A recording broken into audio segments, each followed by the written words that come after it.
इन lectures में आपको केवल प्योर लर्निंग कंटेंट मिलेगा, कोई इधर उधर की बातें नहीं, कोई कमेंट्स नहीं, कोई कुछ नहीं।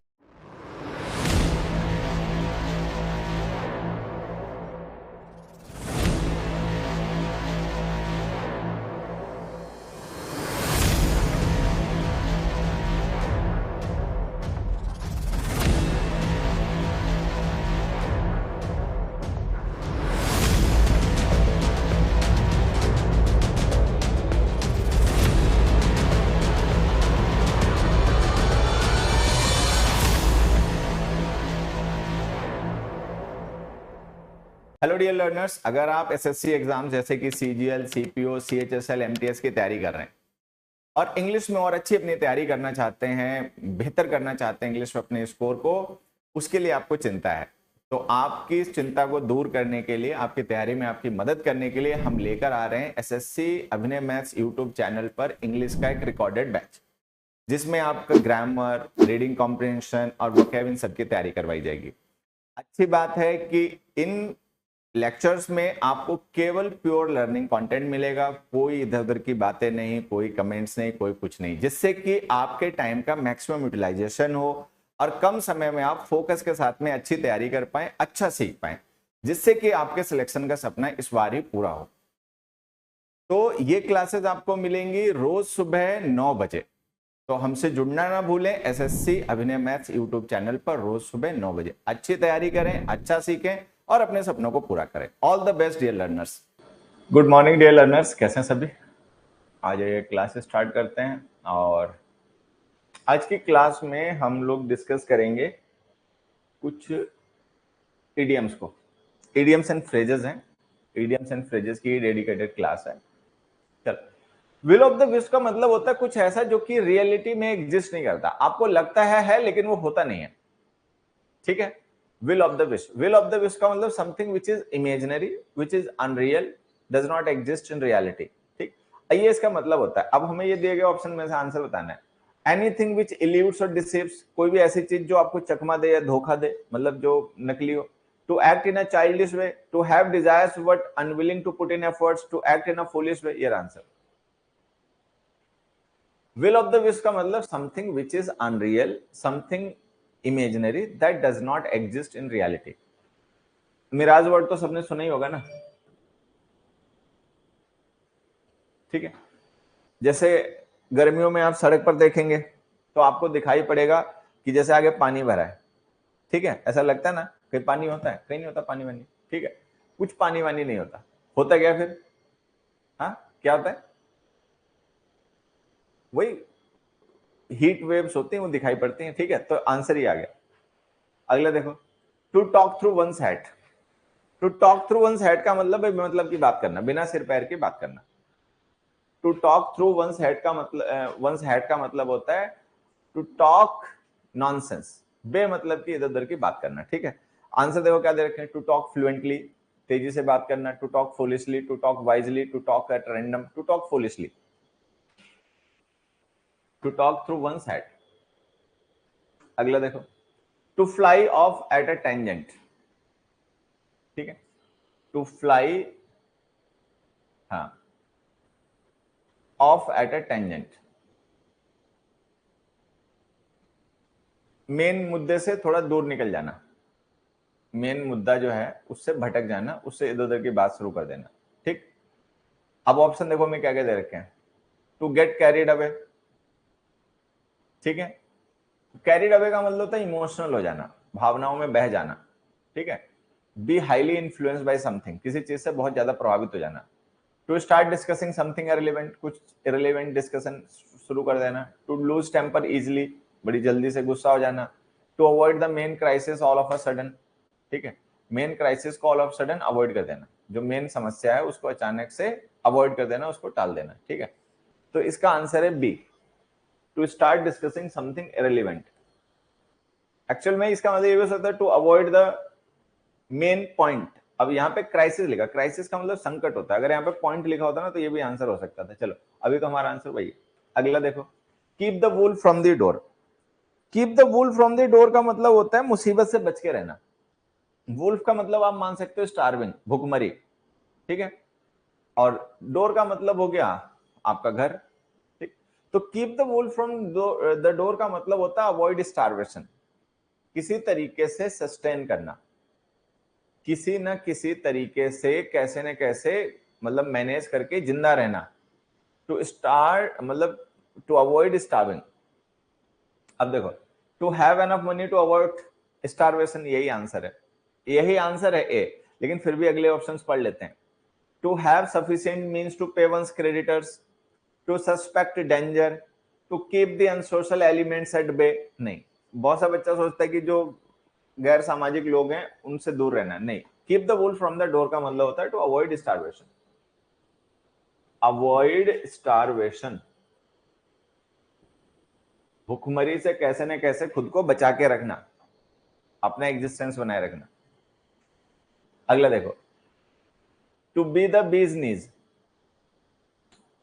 बीज नीज होना, ये इडियम जो होता है ना, इसका मतलब होता है कोई चीज जो बहुत हाई क्वालिटी की हो, कोई ऐसी चीज जिसकी क्वालिटी बहुत हाई हो, सुपीरियर क्वालिटी की चीज हो, कुछ भी ऐसा, तो उसको कहते हैं it is the bee's knees. तो टू बी एक्सट्रीमली टायर्ड ना, to be excellent of an extremely high standard, yes यही होगा, लेकिन फिर भी बाकी पढ़ लेते हैं। पढ़ा सारे करो, खूब पता हो कि जैसे हमने देखो, हमें यहाँ पे पता था कि हमारा ऑप्शन ये है, हमें पता था कि keep the wolf from the door का मतलब होता है to have enough money to avoid starvation, ठीक है। लेकिन फिर भी हमने ऑप्शन सारे पढ़े ना। तो ये आदत तुम्हें अपने भी डालनी है। अभी बच्चा क्या करता है, उसने देखा कि भाई इडियम का मीनिंग हमें पता है, ये मीनिंग यहाँ पे लिखा है, तो उसने वही ऑप्शन टिक मार दिया। अरे भाई कितना टाइम लगेगा, बाकी भी पढ़ लो। हमें पता है कि वो बाकी जो है वो आंसर नहीं है, लेकिन फिर भी पढ़ लेने में क्या बुराई है, पढ़ लो। ऐसे क्या होता है कि हमारा जो परसेंटेज होता है ना, वो गलतियों का कम हो जाता है। मान लो 100 में से एक बार अगर हम तुक्का मारते हैं तो एक बार भी खत्म हो गया। जब हम पढ़ने की आदत डाल लेंगे तो हमसे तुक्के लगेंगे नहीं। वैसे क्या होता है कि हम अगर पढ़ लेते तो पता चलता कोई दूसरा ऑप्शन बेहतर था, लेकिन हमने पढ़ा ही नहीं। तो पढ़ने की आदत डालो, खूब पता है कि आंसर यही है, लेकिन फिर भी पढ़ लो अगला। To be extremely quick, to be an average standard, गलत, ये रहा bee's knees. Beyond someone's ken, ken का मतलब नॉलेज होता है। कैन जो वर्ड होता है ना, के फॉर नॉलेज।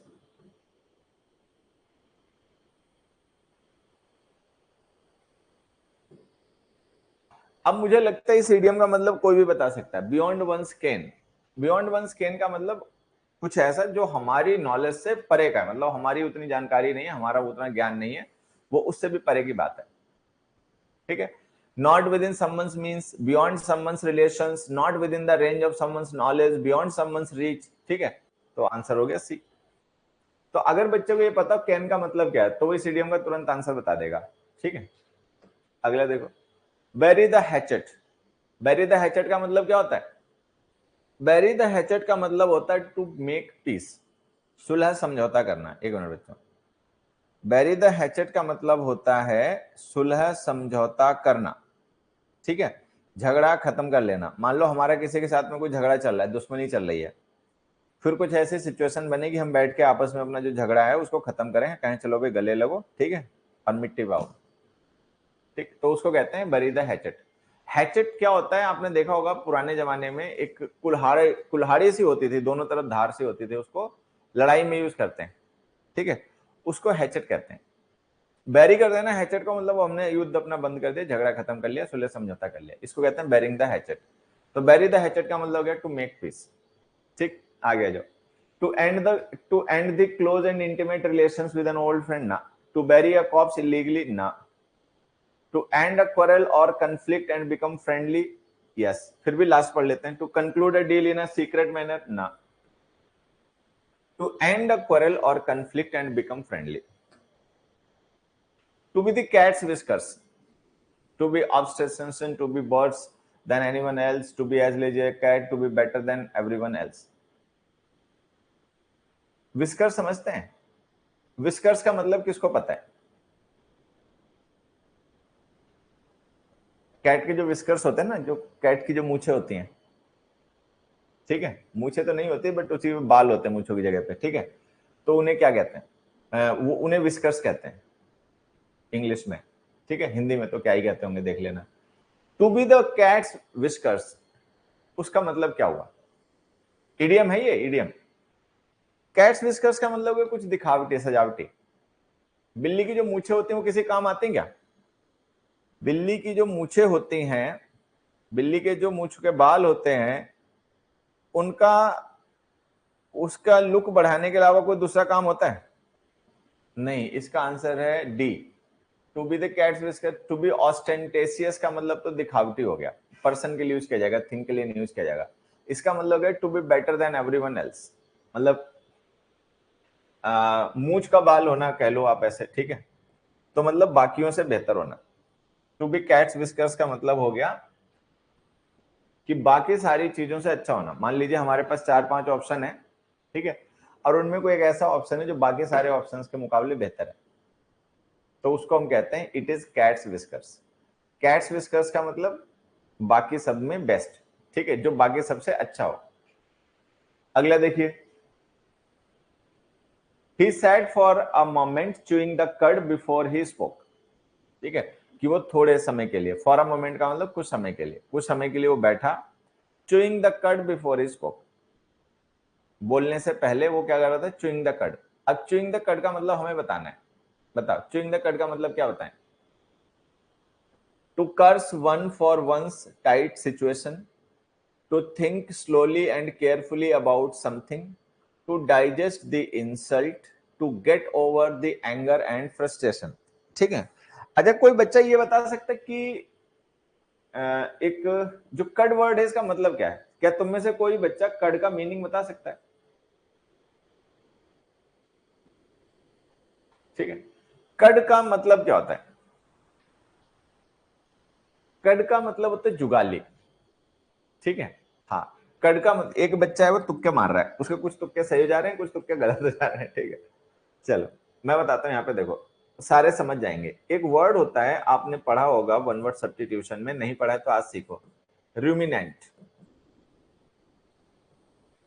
रूमिनेंट हम कहते हैं एनिमल्स दैट कड,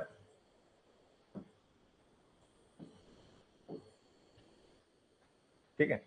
रूमिनेंट्स कहा जाता है ऐसे एनिमल्स को जो जुगाली करते हैं। कड का मतलब जुगाली भी होता है, कड का मतलब जुगाली करना भी होता है, ठीक। जैसे गाय है, भैंस है, वो रूमिनेंट्स होते हैं, ठीक है। तो वो पहले चारा खा लेते हैं, ठीक है, रूमर्स नहीं, रूमिनेंट्स बेवकूफ।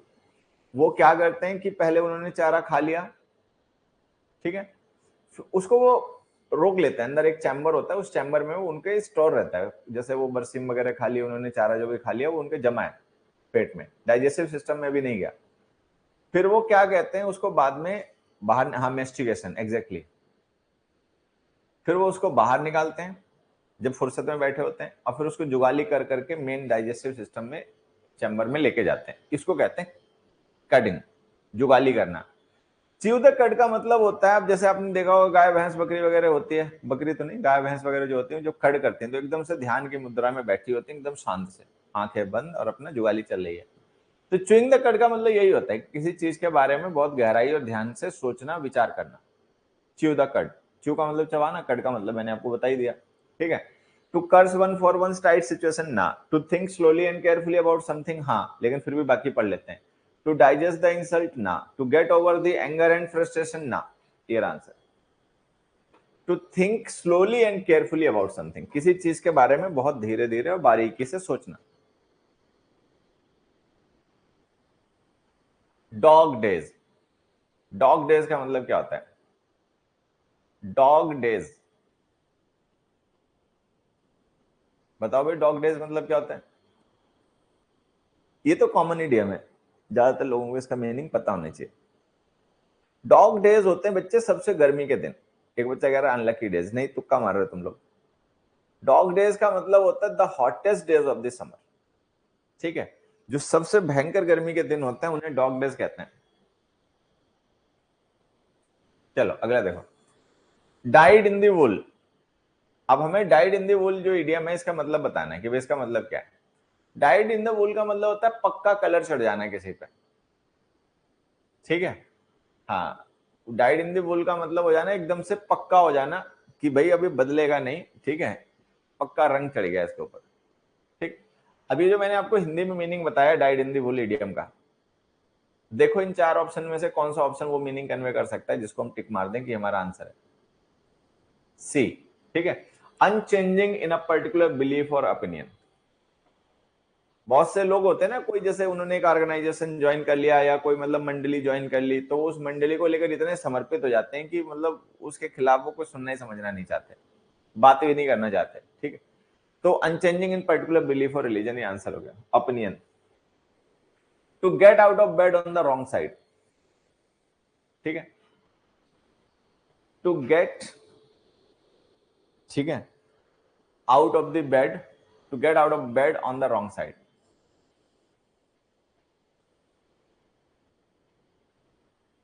दिन की शुरुआती भयंकर होना। ठीक है, इसका मतलब होता है कि दिन की शुरुआत में ही कुछ खराब हो जाना, शुरू से ही मूड खराब हो जाना। To start, to get out of bed on the wrong side, to start the day in a bad mood. ठीक है, एक मैं इडियम ऐसे तुम लोगों से पूछ रहा हूं, किसी को मीनिंग पता हो तो बताए। To put the best foot forward.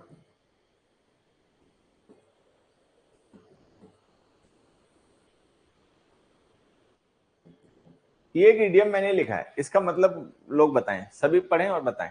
To put the best foot forward, to put the best foot forward नहीं, इसका मतलब होता है to make an impressive start, to make an impressive start.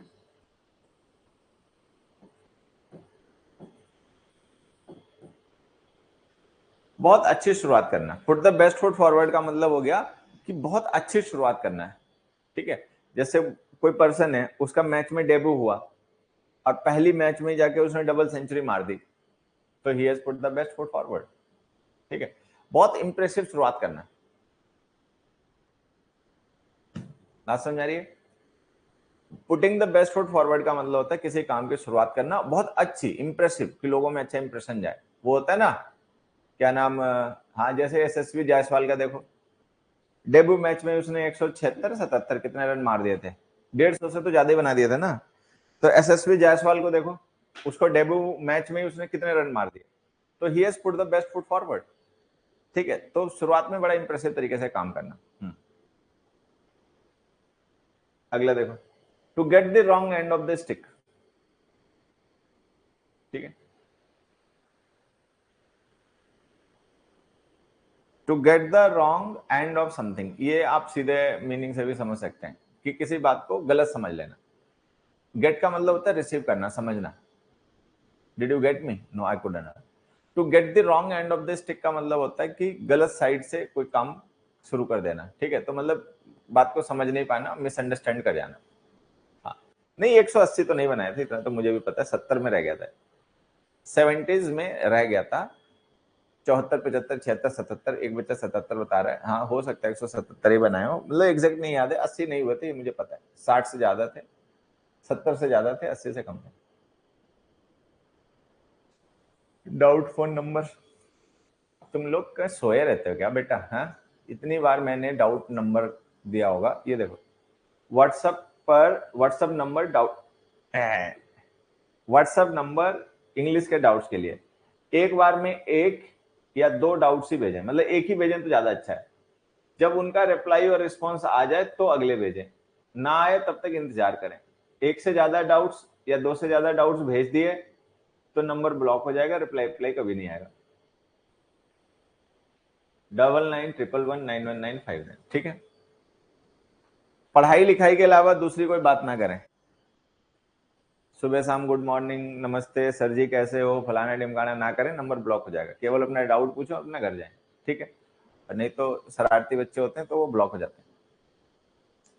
तो 9911191959 WhatsApp number for doubts of English. ठीक है, चलो तो ये हो गया, अगले पे जाते हैं। I can not see wood for the trees. इसका मतलब होता है कि जो मेन मुद्दा है उस पर ध्यान नहीं दे पाना, छोटी छोटी चीजों में उलझ जाना, और जो मेन मुद्दा है उसको ध्यान नहीं देना, इसको कहते हैं not seeing would for the trees. तो अब देखो यहाँ पे क्या क्या ऑप्शन दे रखे हैं। To concentrate on the main point instead of details, to concentrate on details instead of the main point, यही आंसर है। फिर भी बाकी पढ़ लेते हैं। To forgo bigger profit for a smaller one, to ignore someone important and influential, ये answer. To concentrate on details instead of the main point, main point पे ध्यान न ले जाके डिटेल्स में लटके रह गए। अगला देखो, स्पीक एंड स्पैन, ठीक है। स्पीक एंड स्पैन का मतलब हमें बताना है। स्पीक एंड स्पैन के लिए मैं आपको एक वर्ड बता देता हूं, इंग्लिश में होता है टाइडी, TIDY। टाइडी का मतलब क्या होता है, कोई भी बताए। स्पीक एंड स्पैन का मतलब होता है टाइडी, साफ सुथरा, व्यवस्थित, ठीक है। स्पीक एंड स्पैन का मतलब होता है एकदम से नीट एंड क्लीन होना, साफ सुथरा होना और किसी भी चीज का व्यवस्थित होना। तो आंसर है ये, नीट एंड क्लीन, ठीक है। चलो, अब एक यहां पे मैं आपसे आइडिया पूछ रहा हूं, सिक्सेस एंड सेवंस।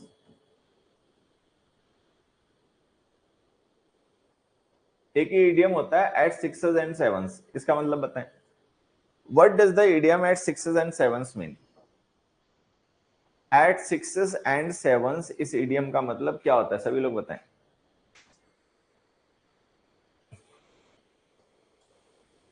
इसका मतलब होता है अस्त व्यस्त होना, डिसऑर्डरली होना, ठीक है। इसका मतलब होता है सब कुछ अस्त व्यस्त होना, ठीक। अगर हम किसी पर्सन को डिस्क्राइब करने के लिए यूज करें तो इसका मतलब कंफ्यूज होता है, ठीक है। टू बी इन chaos और कंफ्यूजन, कुछ भी व्यवस्थित नहीं होना, सब अथला पथली होना, मतलब उथल पुथल होना। टू बी इन chaos और confusion at sixes and sevens, spick and span का एक तरीके से एंटोनिम ही हो गया। अगला देखो, the pros and cons, pros and cons of something. Pro का मतलब समझते हैं, बेनिफिट। कॉन्स का मतलब समझते हैं, नेगेटिव पॉइंट। तो प्रोज का मतलब कुछ पॉजिटिव, कॉन्स का मतलब कुछ नेगेटिव। तो प्रोज एंड कॉन्स का मतलब हो गया कि किसी के बारे में पॉजिटिव और नेगेटिव दोनों तरीके की चीजें, फायदा क्या, नुकसान क्या है, नफा एंड नुकसान। प्रोज एंड कॉन्स का मतलब हो गया नफा और नुकसान, हानि और लाभ। प्रो का मतलब पॉजिटिव, कॉन का मतलब नेगेटिव, ठीक है, घाटा मुनाफा दोनों, ठीक है। उतार चढ़ाव नहीं, ये फॉर एंड अगेंस्ट, ठीक है। प्रोज एंड कॉन का मतलब होता है advantage and disadvantages.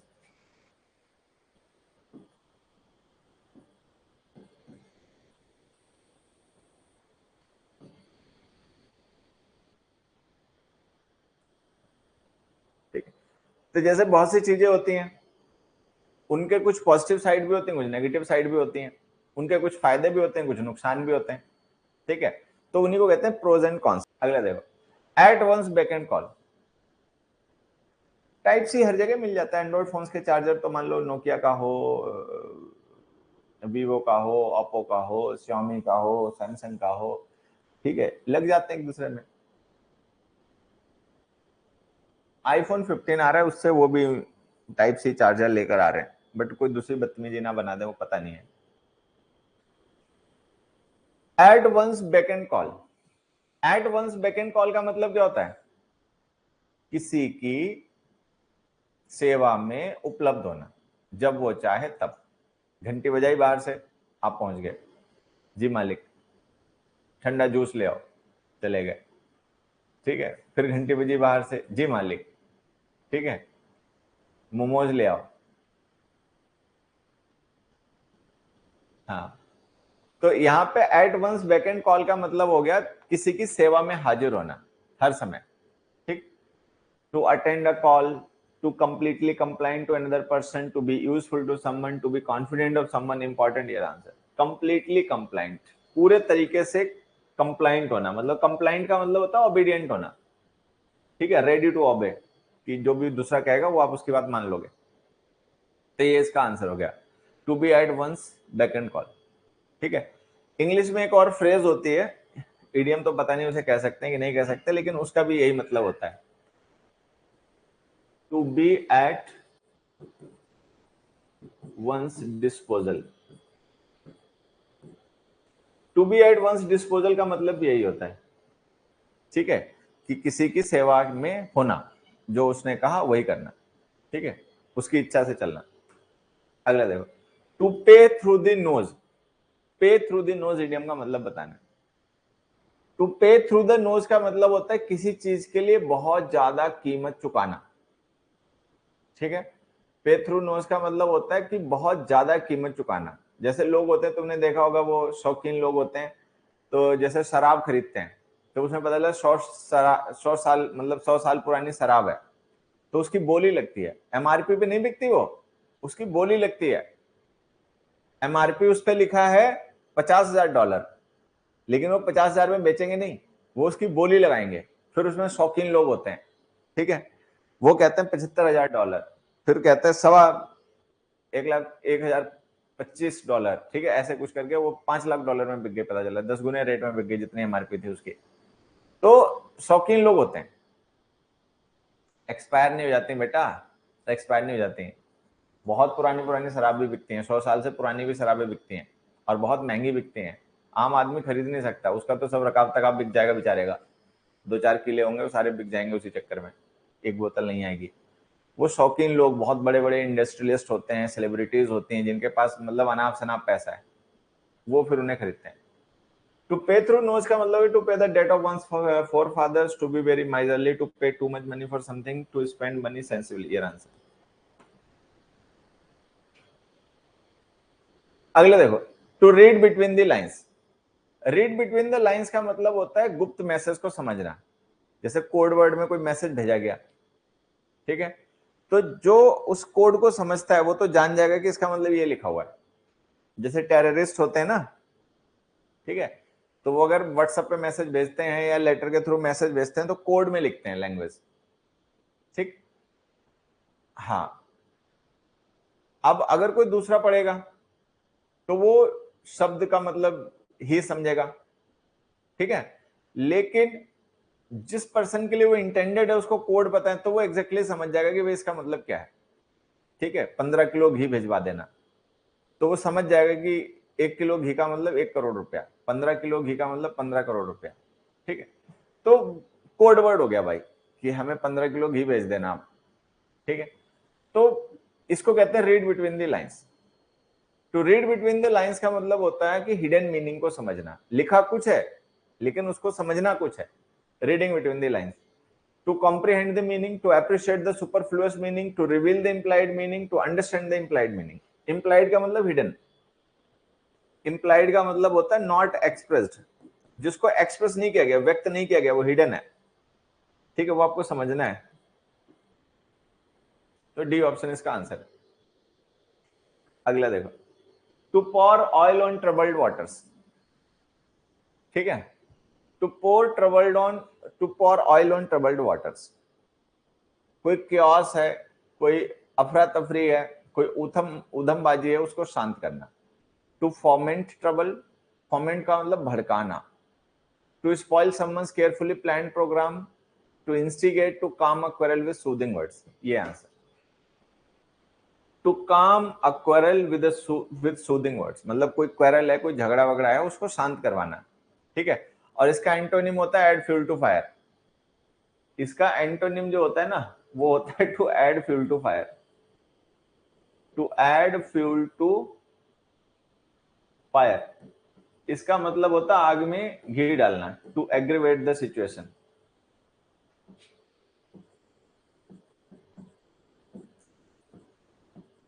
To pour oil on troubled waters का मतलब होता है झगड़े का निस्तारण करना, सुलह समझौता करवाना। और to add oil to fuel, to add fuel to fire का मतलब होता है आग में घी डाल देना, ठीक है।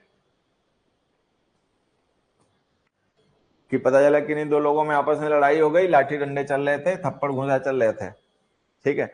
हम आए वहां पर और हमने सुलझाने के बजाय कोई ऐसी बात कर दी कि उन्होंने लाठी डंडे किनारे रखे, तलवारें निकाल ली।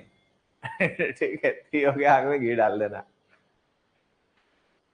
टू पुल स्ट्रिंजेस, टू पुल स्ट्रिंजेस का मतलब होता है अपने प्रभाव का उपयोग करना। आपने जैसे, इसका मतलब क्या होता है, कोई बच्चा बता सकता है? ये जो वर्ड मैंने लिखा है PUPPET, इसका मतलब क्या है? क्या कोई बच्चा बता सकता है?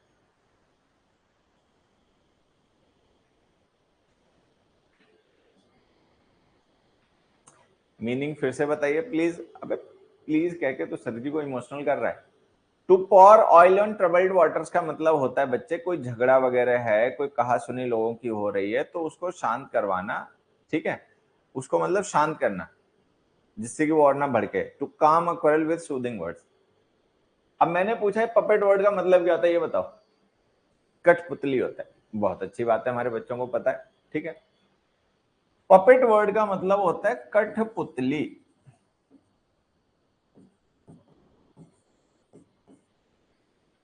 अब कठपुतली में क्या होता है? आपने देखा होगा कठपुतली का खेल। ठीक है, टीवी में देखा होगा। ठीक है, भविष्य बताने वाले, भविष्य बताने वाला तोता नहीं होता बेटा, पपेट होती कठपुतली। अब देखो, भविष्य बताने वाला तोता ये कहां से आ गया? ये इसने कौन सा दिमाग लगाया? अब कठपुतली को आपने देखा होगा क्या होता है, उसके जैसे धागे बंधे होते हैं, धागे होते हैं ना, स्ट्रिंजेस, तो धागे बंधे होते हैं। तो जो कठपुतली का खेल दिखाता है वो ऊपर से धागे खींचता है, उसी हिसाब से फिर वो कठपुतली एक्ट करती है। टू पुल स्ट्रिंजेस का मतलब यही होता है। जैसे बहुत प्रभावशाली लोग होते हैं, ठीक है, बहुत प्रभावशाली जो लोग होते हैं वो क्या करते हैं? अपने इशारों से चीजें चलाते हैं। जैसे कोई मान लो बहुत बड़ी पार्टी है, तो उस पार्टी का अध्यक्ष है, पावरफुल पर्सन है। ठीक है, सारे लोग उसके इशारों पे चलते हैं। ठीक, तो वो जैसा इशारा करेगा लोग वैसा ही एक्ट करेंगे। ठीक है, इसको कहते हैं पुलिंग स्ट्रिंजेस। पुलिंग स्ट्रिंजेस का मतलब होता है अपने प्रभाव का उपयोग करना। अगला देखो, डैम स्क्विब। डैम स्क्विब का मतलब होता है टोटल फेलियर। ठीक है, कुछ ऐसा जो मतलब बिल्कुल फेल ही हो जाए, कुछ रिजल्ट ना आए, सब बेकार जाए।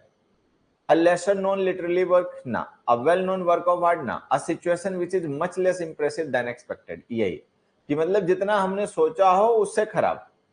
हमने सोचा हमारी टीम पहले बैटिंग करेगी, 2020 में टॉस जीत गए, तो ये बनाएंगे 220 रन, 230 रन का स्कोर बनाएंगे। अब पता चला कि वहां पर वो खेलने गए और 40-45 रन पे ऑल आउट हो गए, तो ये डैम स्क्विब हो गया। डैम स्क्विब का मतलब हमने सोचा क्या था और बना क्या। ठीक है, तो हमने एक्सपेक्टेशन कुछ रखी, लेकिन जो रिजल्ट आया या जो परफॉर्मेंस हुई वो उससे बहुत नीचे की रह गई, तो वो असफलता हो गई। ठीक है, फेलियर है, तो वो डैमेज हो गया, टोटल फेलियर। ठीक है,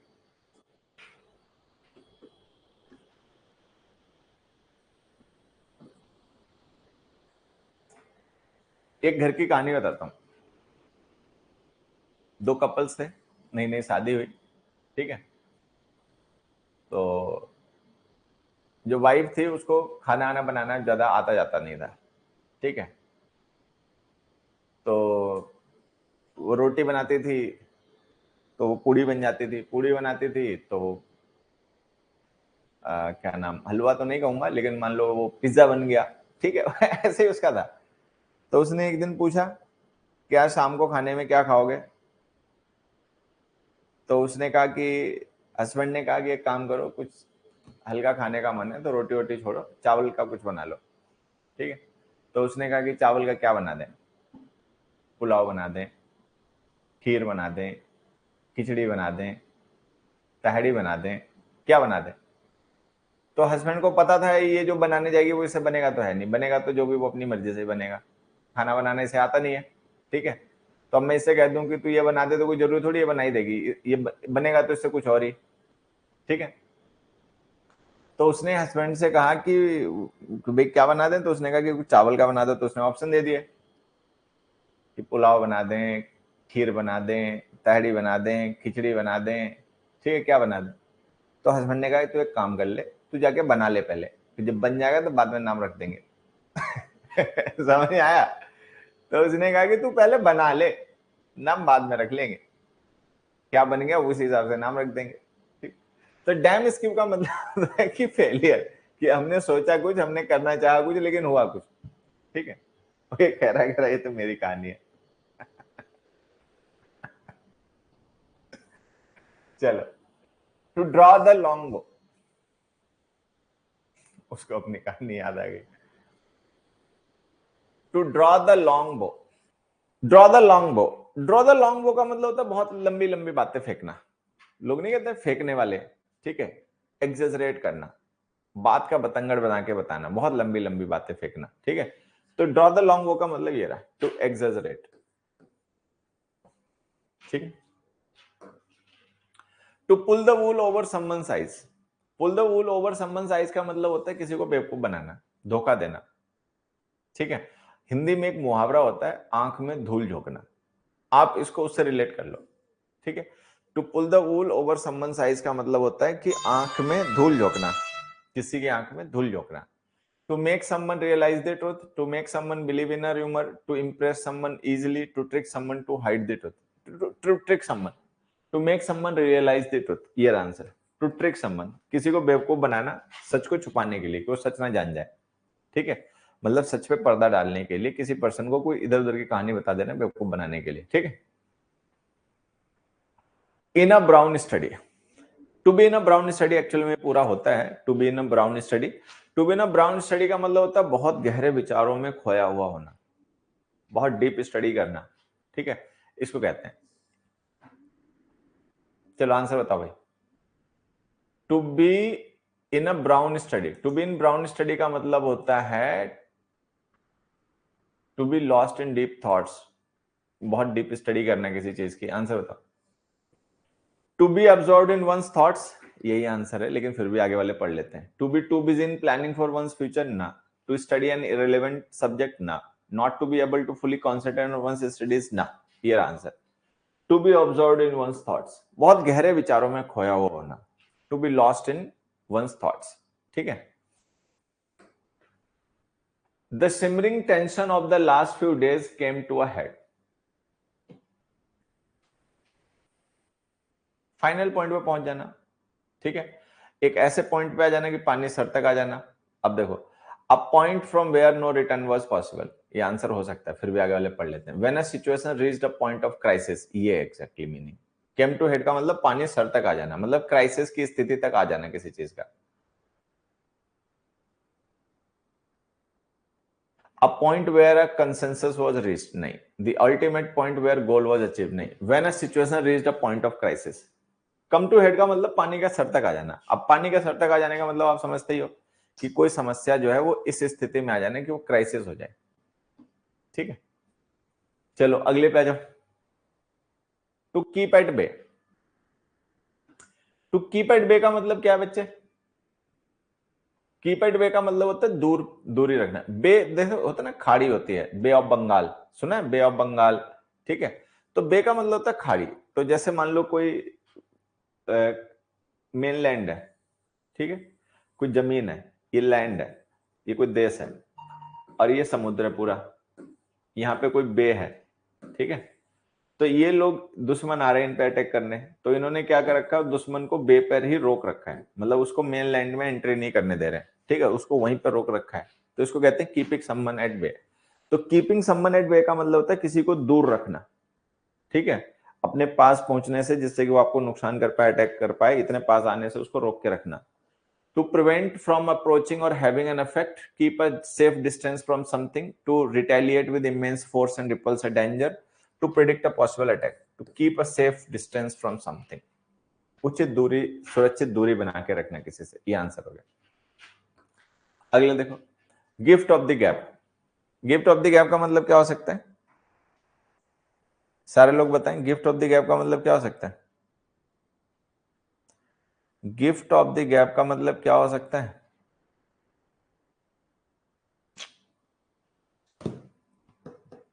चलो, एक तुम लोगों ने वर्ड सुना होगा ग्लिब, एक वर्ड सुना होगा इलोक्वेंट, एक वर्ड सुना होगा आपने orator,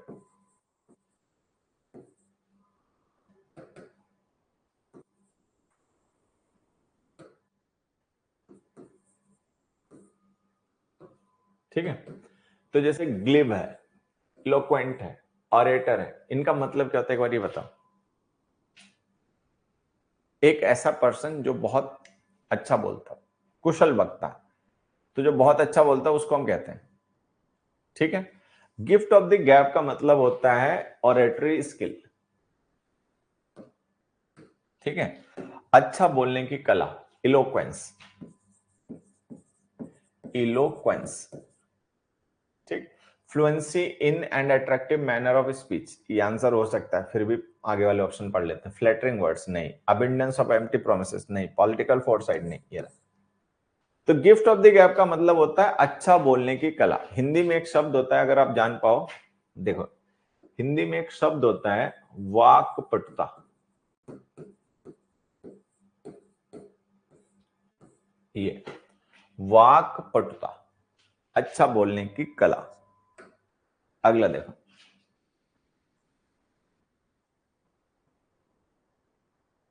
with a pinch of salt.